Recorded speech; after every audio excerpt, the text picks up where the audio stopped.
brought to you by All Moto Tire, Northwest Montana's best source for your motorcycle tire needs. Welcome back. Today, we're taking advantage of the last vestiges of summer-like weather.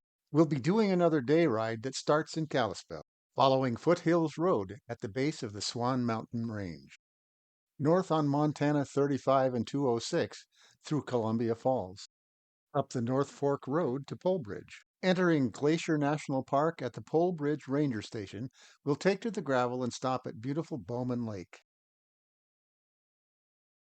Connecting with Red Meadow Road, we ride south past two other beautiful mountain lakes, Red Meadow and Upper Whitefish Lake. And finally completing our journey, riding along the eastern shores of Whitefish Lake and back to All Moto Tire. All right, we can get this thing out of the garage. We're going to do another day ride. And I'm already worn out. Here I am again, starting out a day ride over mixed terrain, kitted out with aluminum panniers, a top box, and probably way more gear than I need. The day before, I'd made a pact with myself that I'd only take a small pack and leave the extra stuff at home. I argued with myself hard. The minimalist in me made a solid case. It's a day ride, mixed terrain, sure, but you know most of the route. You know the bike. You don't need the kitchen sink. So today we are going to go up towards Pole Bridge, Montana, up the North Fork Highway, up to Kitla Lake if we can get there. And I'm on my way to meet Dan over in Big Fork. It was his idea to do this ride today.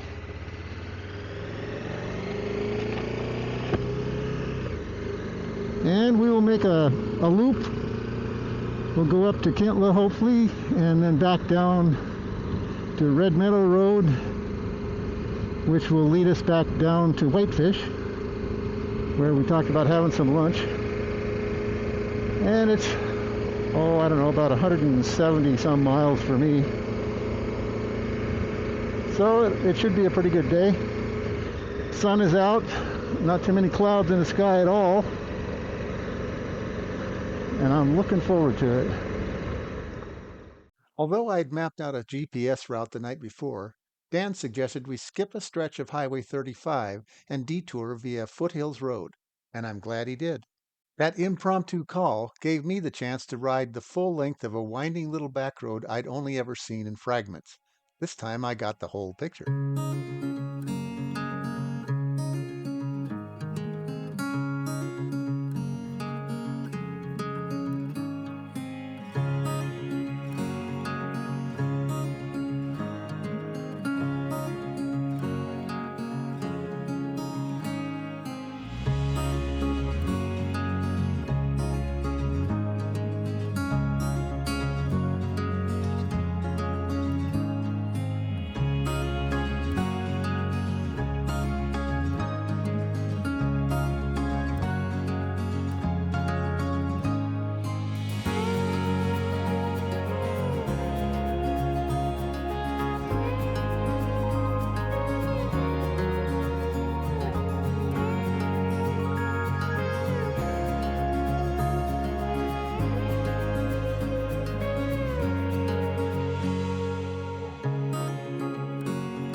Rolling into Columbia Falls, the Flathead River shimmered in the sunlight, just right for a fall float. The river quietly called to me, but we were chasing a different kind of adventure. A few more blocks of city traffic, and then it was north on Montana 486, the gravel spine of the North Fork.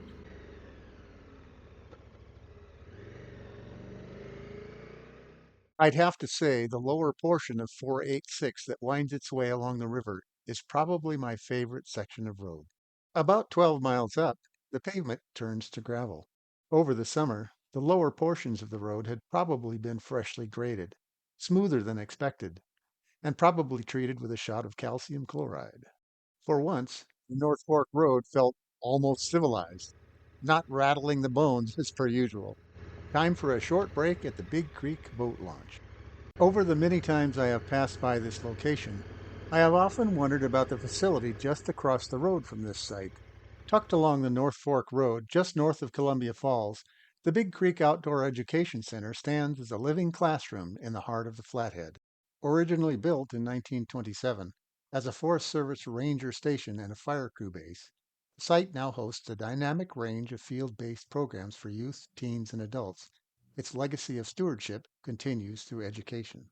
Operated by the Glacier Institute, the official education partner of Glacier National Park and Flathead National Forest, the facility engages in ecological teaching around the subjects of ecosystems and wildlife, field-based science that teaches how living organisms interact with each other and their environment, geology and cultural history, courses that trace the land's formation and the stories of those who shaped it, backpacking and fly fishing camps, skill building adventures that foster independence, resilience, and ecological awareness. Young naturalist programs. Designed for budding scientists, these camps blend play with purpose, cultivating curiosity in the next generation. They also facilitate school field trips and youth STEAM camps that help develop leadership, critical thinking, and problem solving. Launching a fundraising effort in 2021, the Institute raised over $1.5 million. After a 3.5 year upgrade and reconstruction, in May 2025, Glacier Institute celebrated the restoration of the site. To learn more, donate, or become a member or volunteer, go to the Glacier Institute website at glacierinstitute.org.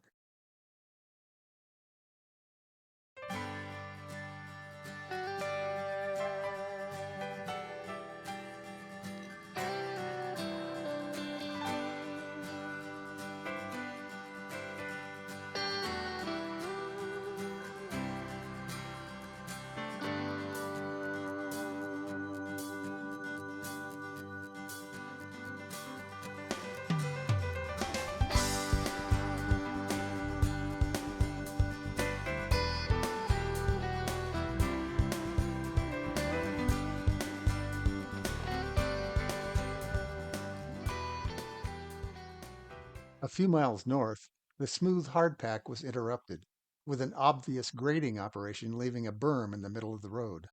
Not a huge deal, but I was once again thinking about my tire choices.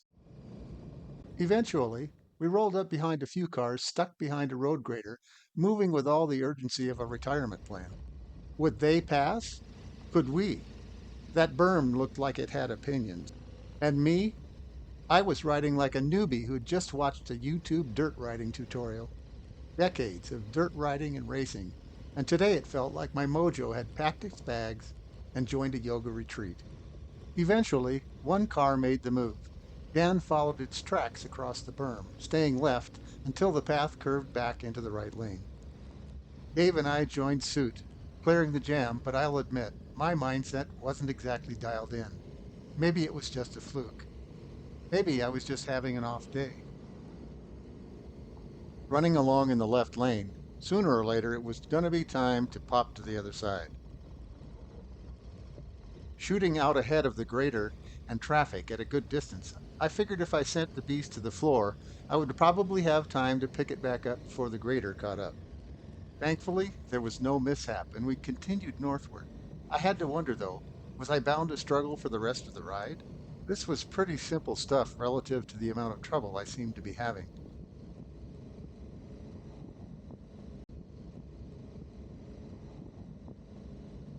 The dirt transitioned to pavement, and for the moment, I left the doubts behind.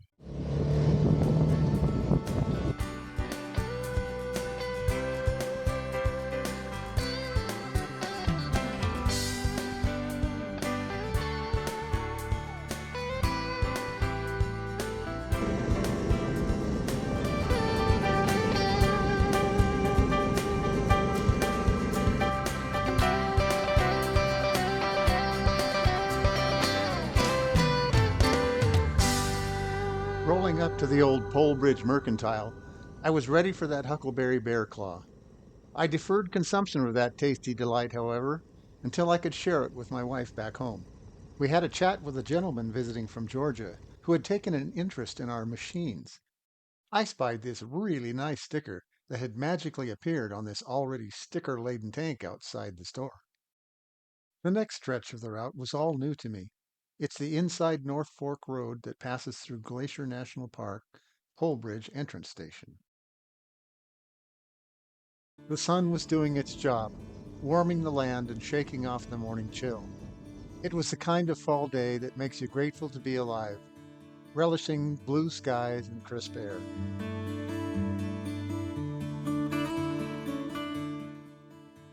The icing on the cake was being able to experience this day and this ride on a more than capable adventure motorcycle like the 1290R.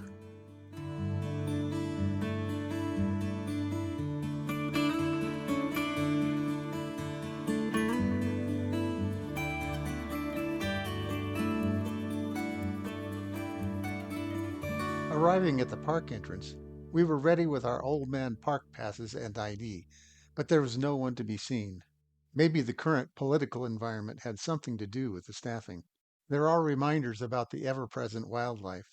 A few miles up the road, David was pointing to something that I did not see. The road up to Bowman is a narrow climbing affair with a few turnouts along the way. I wasn't expecting the people and vehicles that we encountered, but I guess we weren't the only ones trying to squeeze out the last bits of good weather before winter hits. Heading straight at this point would have taken us to Kintla Lake, but it was about 8 or 9 miles further north, a time penalty we really couldn't afford at this point. Well, at least the gate's open. And we are going to go to Bowman Lake instead of Kintla, which was the original plan.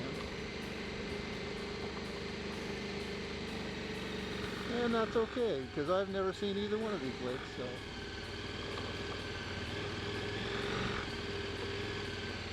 You can tell by my speedometer that I was still taking it slow, partly to let the dust settle, and because the confidence meter was still on the low side.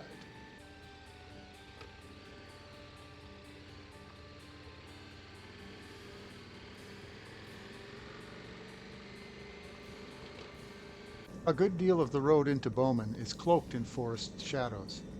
Like I said, the road is narrow, and one really has to be ready for oncoming traffic.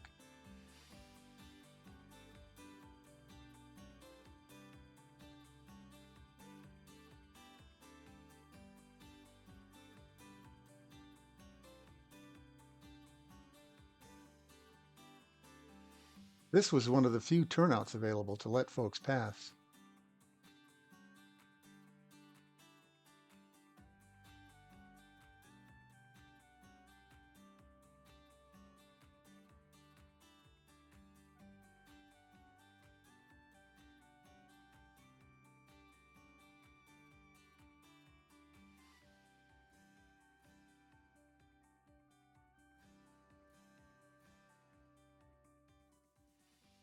Dropping down to the campground, another "Bear Aware" sign gave fair warning.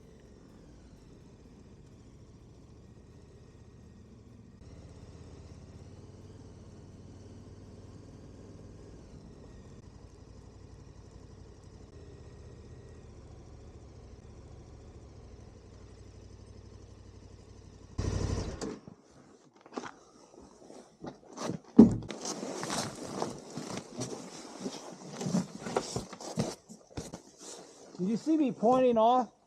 Yeah. I wondered what you were pointing at. The black bear? Well, there was two of them, and they were startled. and they ran off. So by the time you came by, they were probably gone. Black bears? No, they were not black bears. I didn't get a real good look, but they were definitely kind of a grayish brown. So I'm assuming that they were grizzlies. While it might be relatively rare to encounter a bear, this is Montana and they're here. It's a good reason to always travel with bear spray and make it easily accessible. Crystal clear Lake Bowman stretched out before us. A couple from the Midwest was admiring the view. Hi, folks. Don't get much better scenery than this. Doesn't even look like it's real, does it? Yeah.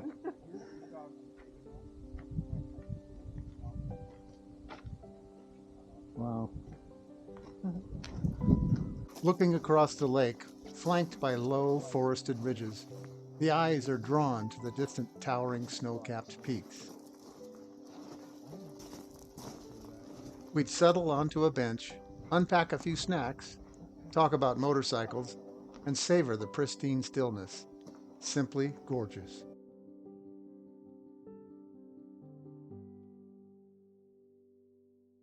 With many off-pavement miles to go, it was time to saddle up and get moving again.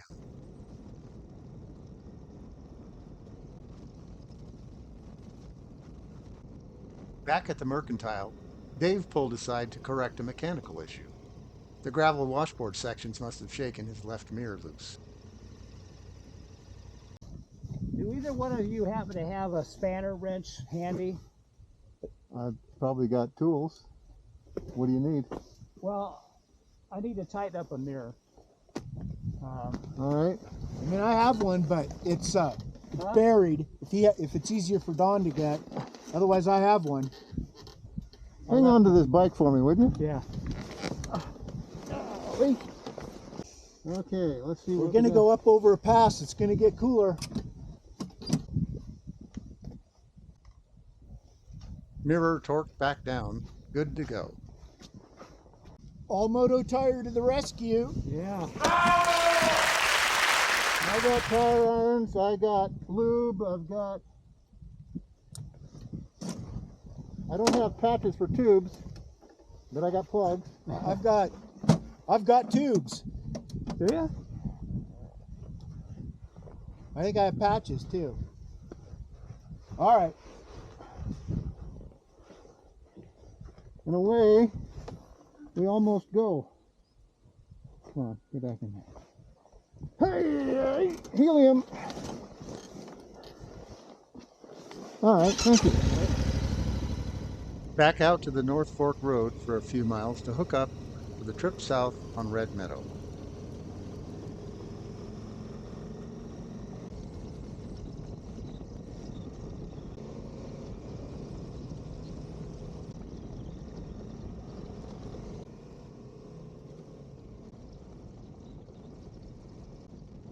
It's just under 6 miles from Pole Bridge to the intersect of Red Meadow Road.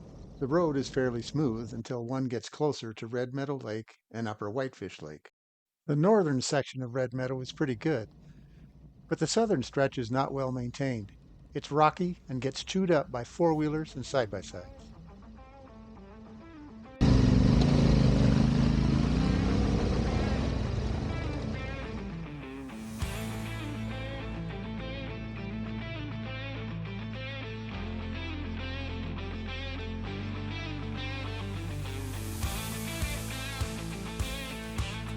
Portions of road that lay in the shade had some slick patches. The big Katoom got a little squirrely. That was the last straw. It was then and there I vowed to quit procrastinating and swap out these K60s for a more aggressive tread.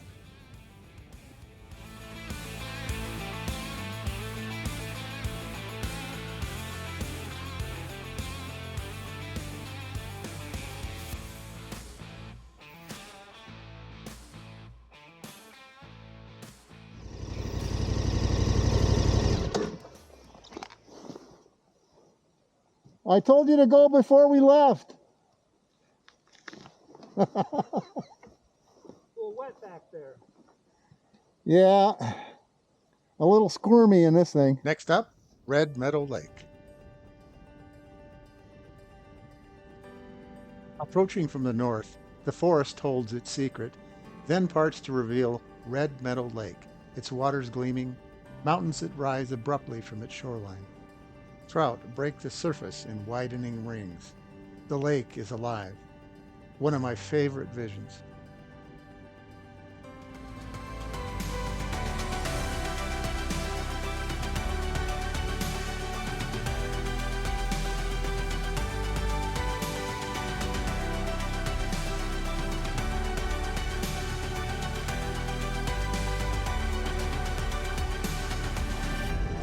Up near the summit, and then we'll drop down. And it's a little bit of a rocky road down, and then we're going to go to Little Whitefish Lake. We'll pull in there for a second, and you can see it. And then it's basically just big gravel roads down to Whitefish Lake and home. Okay. You having fun? Yeah. Bless. Nice road. Nice spot. It is nice. So, is Dawn going to get a new tire? Surely you must know somebody who can order and install a tire for you. I am. And regardless of how many miles this tire's got on, it's got about 5,300 miles. It's going to stay on the shelf. It's coming off. The aggressive tread is going on, back on. That must be just terrible. Well, have you ridden one of these? You should ride this sometime. I'll take the silence that he didn't hear me. Or he's just not big bike crazy like me. Heavy, huh? Big and heavy? Well, it's heavy. It's okay when you don't have all this stuff on there. Yeah. I mean, I did all right. Well, except in the one corner when we were down in Nyhart. No, you did all right. Everything. It was. I'm cruising up the hill, and then I look in my rearview mirror, and all I see is like this giant white whale of a KTM, and I'm like, Dawn's right behind me. I better hurry up. Well, that's the other thing about this thing is you got to keep the momentum, and it's pretty high geared. So I need it to go. Yeah. Sorry. Not a problem. All right, this beautiful spot. Yeah. Just then I spotted another rising fish. Fish, Oh, you saw? Oh, yeah. right there too. I could have spent hours here. I did have my fly rod, but it was getting well into the afternoon and no time to tarry.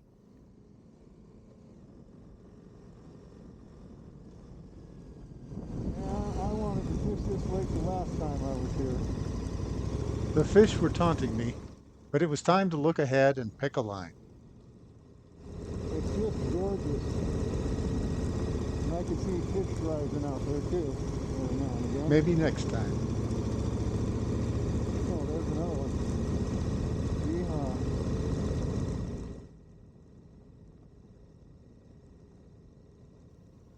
It's a beautiful spot, and there were only a handful of folks there.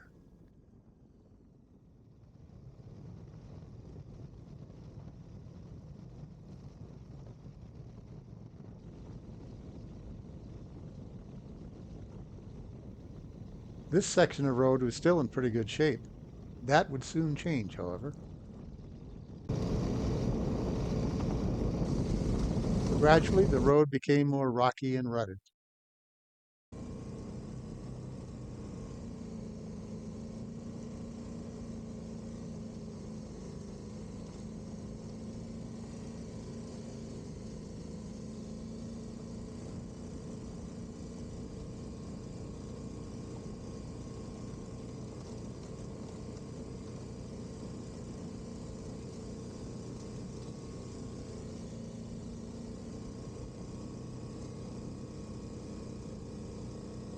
And in my focus on line choice around this puddle, I seem to have forgotten about that two-way traffic.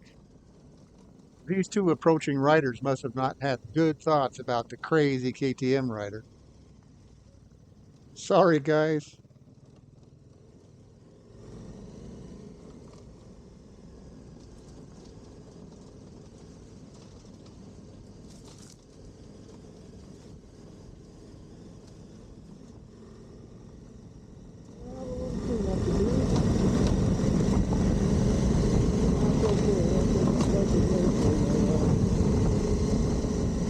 At one point, it felt as if I had a low or flat front tire.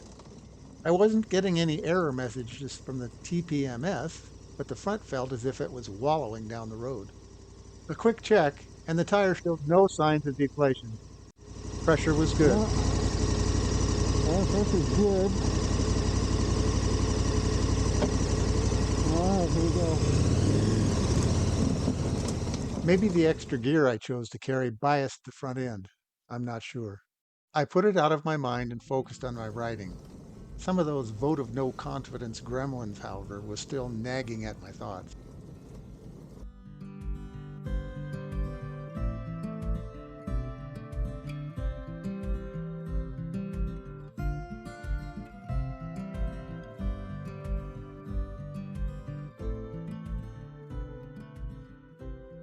For me, stopping at Upper Whitefish Lake was a welcome break.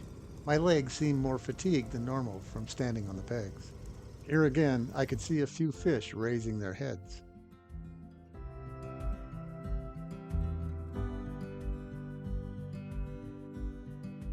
Another look at the lake, and it was time to continue south.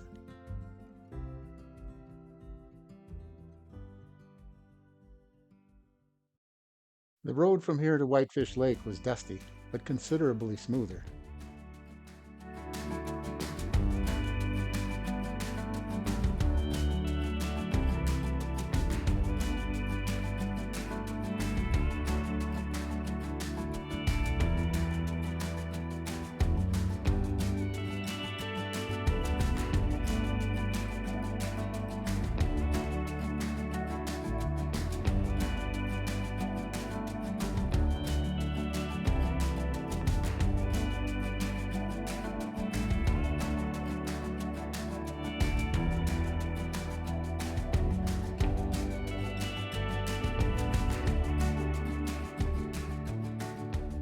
Just north of Whitefish Lake, the gravel of Lower Whitefish Road intersects the pavement of East Lakeshore Drive.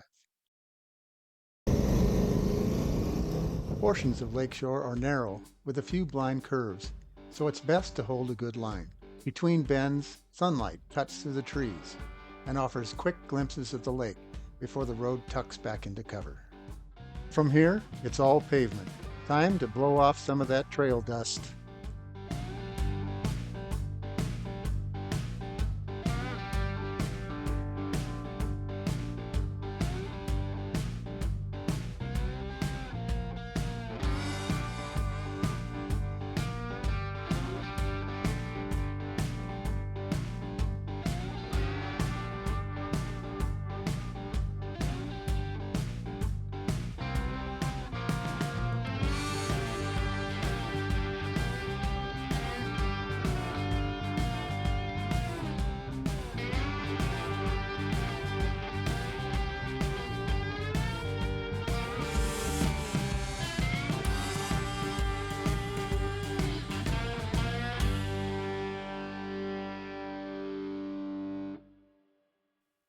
By the time we rolled into Whitefish, it was late afternoon. With a roadside fist bump, I parted ways with Dan and Dave to scoot on home. Hey, Nice seeing ya. Take care. I'm going to take off. Okay. I need to get home. Yeah. Okay. Thanks for allowing me to join you. guys. Whitefish is a small town, and traffic can stack up fast. The mix of visitors and locals makes for steady congestion, and the tight layout of buildings leaves little room to maneuver. Add in the upscale crowd and infrastructure that hasn't quite kept pace, and navigating through town can feel more like a chore than a cruise. I was eager to push through town and get on the big road for home. Not that I was wont for my hometown hustle and bustle, but these days it's inevitable. These are boom times for what was once the sleepy little burg of Kalispell. Just about everywhere one looks, there's new construction, much of it pushing north, like the new Costco, for example. In some ways it's sad, but like they say, you can't stop progress. I'm glad there are still back roads, like the ones we traveled today, where yes, there are people, but not in the numbers as in town. With the apparent minor difficulties, shall I say, that I had in my riding today, I had some reflecting to do. So, I did what I frequently do when I need to get my thoughts out. I sat down in front of my computer and collected the bits and bytes of my thoughts. Having reached my 7th decade mark just this month, I am now officially a senior rider. Thoughts are starting to creep in relative to just how many more two-wheeled miles I have left in me. For sure, I am going to make some changes for the off-pavement excursions like lightening my gear. I've already swapped out the Heidenau's for more aggressive Bridgestone AX41s that the factory installed. And hey, maybe it's time to think about starting a chair workout regimen. If you want to read my musings about aging and motorcycling, you can find that writing on our All Moto Tire website under the blog section. You can find that link in the description. If you are leaning into your senior years as well, or if you have thoughts about this topic, I'd love to hear from you. Drop a comment or shoot me an email. This very well may have been the season's last ride. Within days, the swans wore a thin veil of snow. Logan Pass on the Going to the Sun road was closed a few days ago. The Montana winter is coming. We shall see.